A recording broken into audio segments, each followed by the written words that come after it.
paní Iveta Skalická na Aero 500 z roku 1930, výkon 10 koní a objem půl litru. Takže to máme, jestli dobře počítám, a to je vlastně první žena za volantem, která dnes bude startovat, samozřejmě bude více, nicméně v tuto chvíli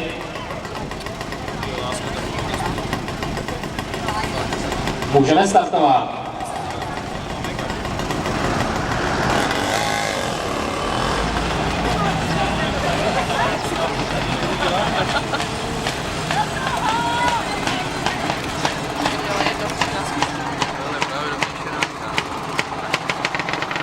No a na startu máme startovní číslo 1, jeden z nejstarších, nechci říct účastníků automobilů, tak jedno z nejstarších aut, které se postaví na start letošního ročníku, Citroën CV5, pan Petr Jablečník, a stroj je roku výroby 1924, výkon 5 koní a obsah válců 856. Takže můžeme startovat. Tento krásný žlutý Citroën se vydává na trať do první etapy letošní rally. Dále tady vítáme na startu startovní číslo 23, pan Jaroslav Jedlička s vozem Opel Olympia OL38 z roku 1940, výkon 37 koní a objem 1,5 litru. To je účastník z Přelouče se startovním číslem 23. Takže tento krásný Opel z Pardubic. No vidíte, máte napsáno, že jste z Přelouče. Tam ještě jeden klub taky od nás. To nevadí, takže opravuji. Posádka z Pardubic s tímto krásným Opelem také vyráží na tráť. No a máme tu startovní číslo 3, pan Jiří Bulíček s vozem Tatra 75 z roku 1934, výkon 30 koní a objem rovný litr. No a 1,7. No vidíte, tak se někde stala chyba. Takže objem 1,7 litru, Tatra 75 a zřejmě jeden z nejstarších účastníků letošního ročníku právě vyráží na trať.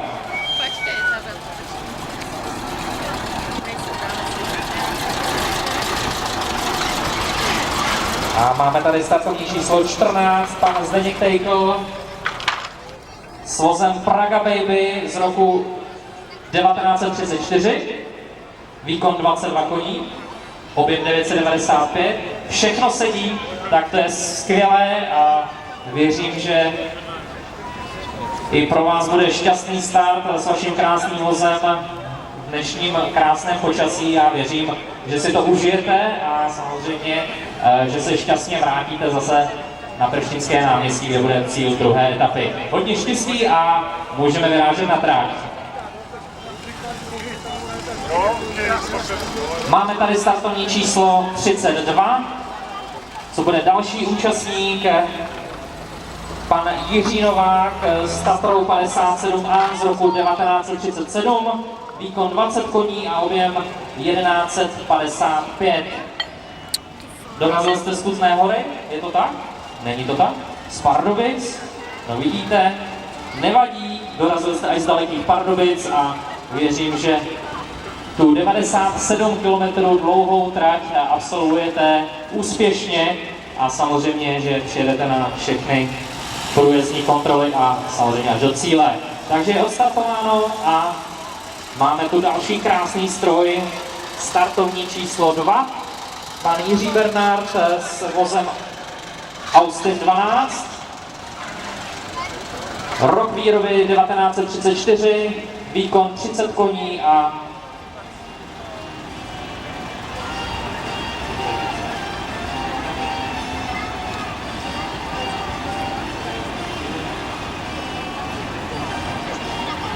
obsah 1900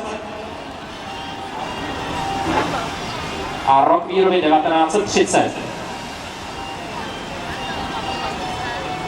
Takže tento krásný vůz Austin 12 může také vyrážet na tráť. Pojďme na to a pojďte jim zatleskat, to je krásný stroj a samozřejmě pojďte se podívat, jak se vypořádá s první nástrahou trati v podobě první průjezdní kontroly.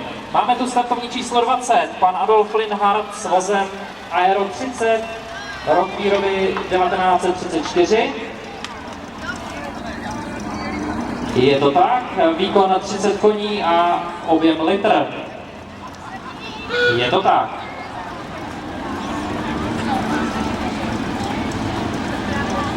Takže těchto aerovek tady na start se postaví asi více, říkalo se jim 30 právě podle výkonu udávaných v koních. Takže tento krásný stroj se startovním číslem 20 také vyráží v tuto chvíli na tráť.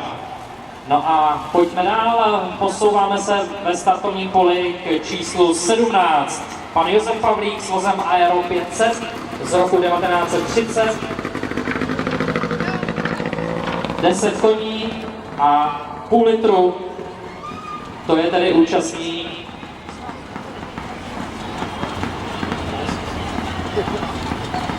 to je tedy startovní číslo 17 a Aero, které se říkalo 10 právě podle toho, jaký byl udávaný výkon v koní. No a máme tady dámskou posádku se startovním číslem 13, paní Zdena Škardová s vozem Aero Roadster z roku 1930, výkon 18 koní a objem 662. Dvouválec, krásná žlutá aerovka,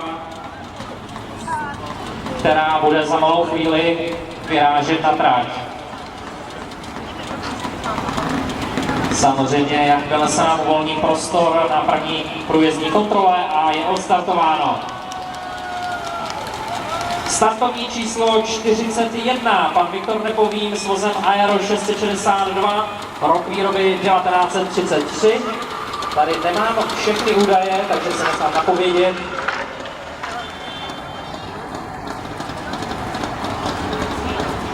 Obsah 662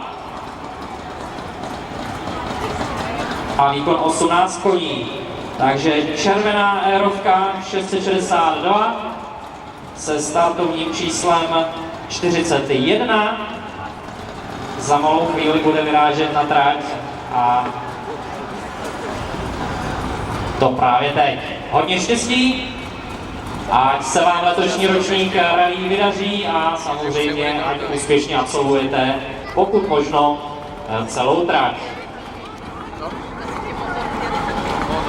Máme tu startovní číslo 29. Pan Vojtěch Nalezenec Aero 30 z roku 1936. Výkon 30 koní a objem 1 litr. Takže za malou chvíli se bude vydávat další posádka s aerovkou, která myslím, že si to také dnes pěkně užije bez té střechy. Určitě jo, takže pojďme na to. A je tu další 30 aerovka na startovní číslo 44, pan Jiří Dražka mladší. S ním tady dneska byla natáčena reportáž s Českým rozhlasem, takže věřím, že si pustíte Český rozhlas a něco pěkného se dozvíme od letošního účastníka se startovním číslem 44, Aero 30 z roku 1936, objem litr a výkon 30 koní právě vyráží na tráť. No a máme tady startovní číslo 43, samozřejmě tradiční posádka na pardubické veterán rally a pan Jiří Dražka z Aero 1000 z roku 1934, výkon 30 koní a objem 1 litr. Jak se těšíte na letošní ročník? Jako každoročně je to skvělý. Takže jako každoročně se těšíte, uvidíme, Jestli budete úspěšnější než váš syn, který vyráží na trať právě v tuto chvíli a pouští Peršínské náměstí, přejeme i vám hodně štěstí a ať samozřejmě letošní ročník rally se vám vydaří. Máme tu další aerovku, startovní číslo 57, pan Vlastimil Žičař, Aero 30, rok výroby 1934, objem 1 litr, to znamená další z těch aerovek, které startují na letošní rally. Máme tady i mladého spolujezdce. Po kolikátý už jedeš? Po druhý. Po druhý jedeš na rally tady v Pardubicích nebo někde jinde si jel? Rally už jsem měl hodně, ale tady v Pardubicích jsem to druhý. Tady v Pardubicích jsi po druhý, takže pojďme na to, pojďte startovat a první i posléze druhá etapa samozřejmě je právě teď před vámi. Hodně štěstí a je tu startovní číslo 21. Pan Jan Podaný s Tatrovkou Tatra 57.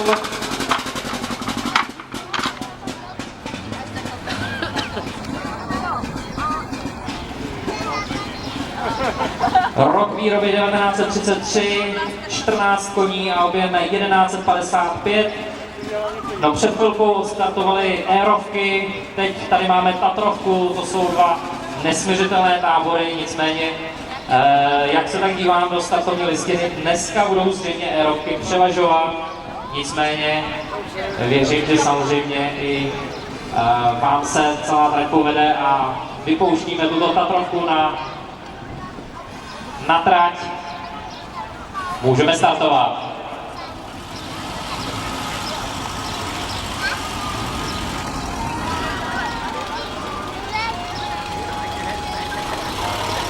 Startovní číslo 28, pan Stanislav Michálek s vozem Austin Haley 3000 z roku 1959, objem 3 litry a výkon 126 koní. Krásný